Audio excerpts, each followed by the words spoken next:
Hey guys, Tim here, and today is the day. That's right, it's new car day at the barn. So gonna jump in the car with Sam now. We're gonna head off into town and pick up the latest barn car.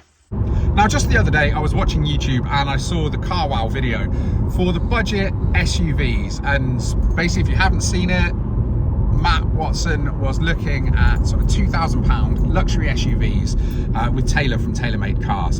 And it got me thinking, hold on. Here I come. Oh, here I come. Oh. Haven't I done a luxury SUV video where I bought Mercedes ML for £1,000? And do you know what? I made money on that when I sold it. So it got me thinking, can I buy another luxury SUV for under £2,000? Is it going to be any good? Should I buy it? And is it going to be an absolute shitbox? So bearing that in mind, it's just around the corner. So let's take a look and see what I've bought this time.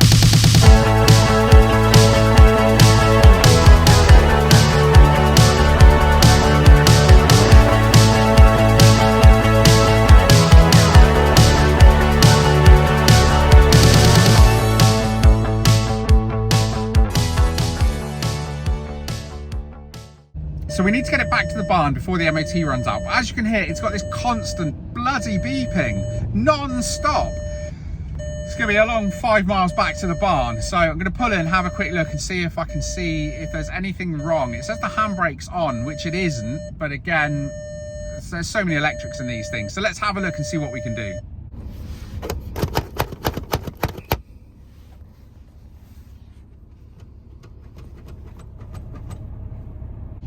Right, so I've just pulled over, had a quick look. It looks like there may be a dodgy switch on the back of the handbrake pedal. So these have got pedals like the BMWs have. So you've got a pull lever to let it off, and you've got the pedal which kind of ratchets down to put the handbrake on. With that done, let's see if we can go at least another mile without another drama, shall we? So let's put it into gear and let's get out of here.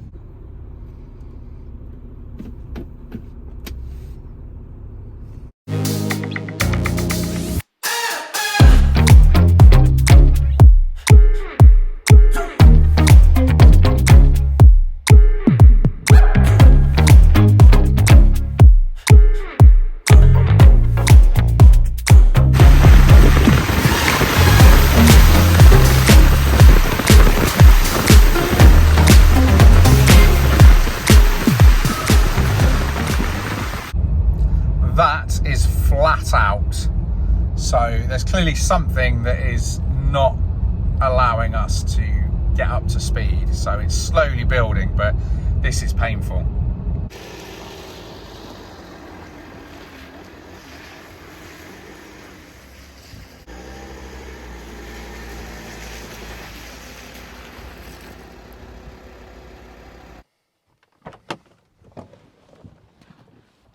Yep, so I've done it again. I've gone and bought myself a luxury SUV for peanuts. And no surprise, it's got issues. So obviously on the way up here, the handbrake was a bit temperamental. Looks like there might be a dodgy switch in the pedal. We've got some limp mode. Now, when I bought it, I was told that it wouldn't go above 50, but that's not the case. Now, when I did buy this, it was completely sight unseen. It seemed like the right price.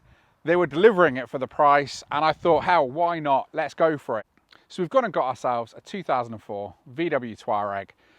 It's a four-wheel drive. It's the same platform as the Porsche Cayenne. So again, you know, the Porsche came with the petrol engines. These came with the diesel engines.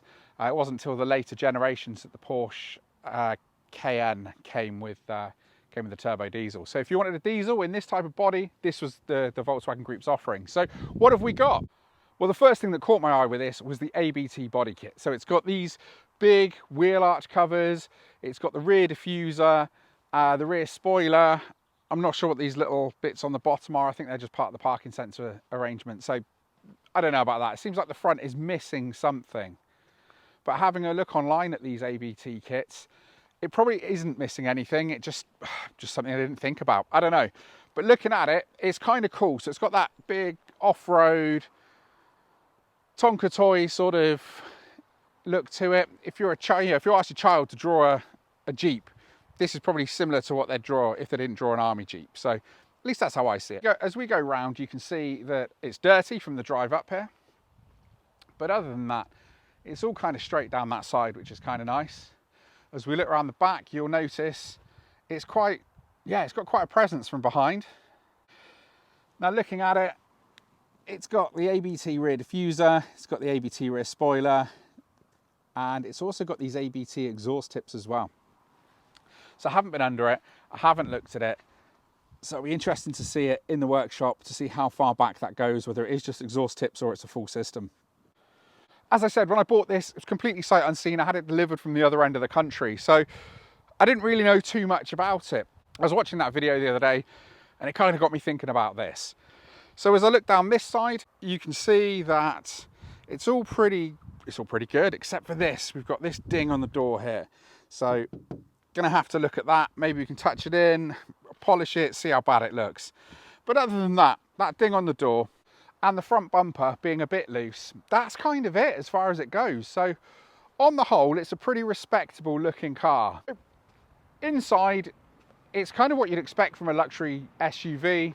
It's leather, wood trim. It's not wood, it's plastic made to look like wood, which I think is disgusting, but still. On later models, they learnt that actually it wasn't the way forward and gave them silver trims or carbon looking trims. The first thing you'll notice past the cobwebs is that it's only done 88,000 miles. So that was something that really appealed to me, was the low miles on this car. And I thought, you know, low mileage, it's got a history, yeah, it should be quite nice.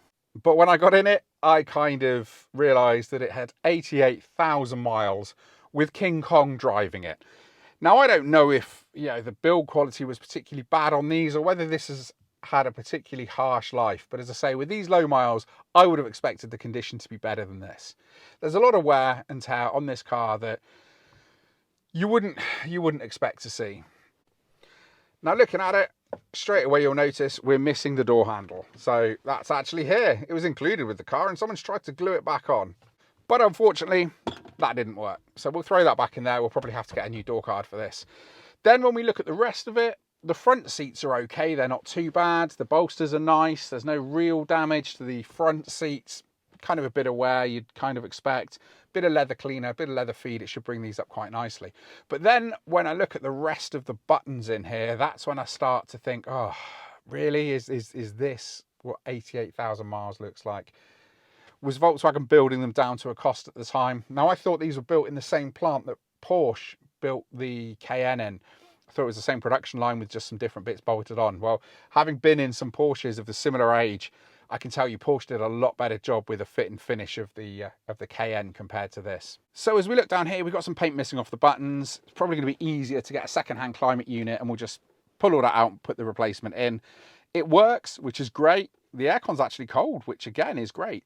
And the stereo here, it's kind of dated. It's a bit worn on the buttons. This is really common with Volkswagens of this age. It's kind of the same in Audis as well. If you look at the stereos in Audi TTs, they're all kind of going like this. So look, on the face of it, we've got some worn buttons. We've got a damaged door handle. The buttons are also worn on the electric window switches as well. And this is broken. So again, back to my original point with King Kong driving this. Now at this point, you might be asking, Tim, how have you got another car for well under list price? And the obvious answer, as you know, is because it's broken. So it's not just some tatty interior trim.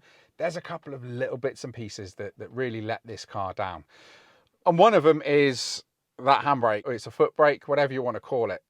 What's happened with this, I think the spring's a little worn, or the assembly or the switch. I don't know, I'm going to have to look at it. But it took a lot of finessing to get that handbrake to disengage. I thought it was just a faulty warning light or a faulty switch. It turned out, I don't know, a couple of meters down the road, the handbrake was actually on. With that addressed, managed to carry on, and then we hit the main problem, which is that limp mode. When you look at it, yeah, it just doesn't want to go. You have to manually work it through the gears. And with that in mind, we managed to get it back the 5 miles back to the barn. And this is not its final resting place. This is where we're going to fix it. Now, I guess this goes to show that you can buy a luxury SUV for less than £2,000. This was actually £1,900 delivered. I think that I got a good deal. It's a lot of car for the money if I can get it working.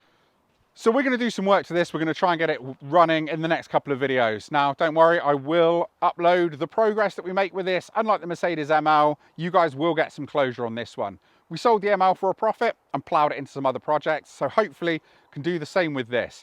If not, we can get it running, get an MOT on it, and I've got a really great winter beater to drive over the coming winter months. So what do you think? Was this a bargain for £1,900? Is it a good idea to buy these cars? Do a little bit of work and get them back on the road? Leave a comment down below, let me know what you think. And with that in mind, like the video, subscribe to the channel, and I'll see you on the next one.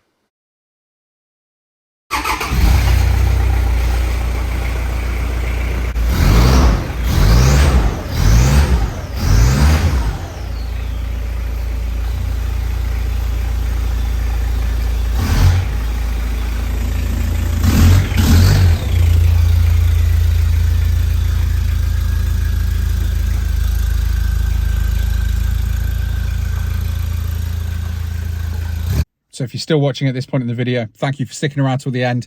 I want to run something by you. Now, a couple of my friends, including Big Sam, have got 4x4s that they go green laning, they go off-roading, they take across Salisbury Plain, all that good stuff. Well, I've got a 4x4 that owes me less than £2,000. What do you think? Do I sell it? Do I pay some barn rent? Or do I put some big knobbly tyres on it and take it out and play in the dirt? I don't know. What do you think? Leave a comment down below.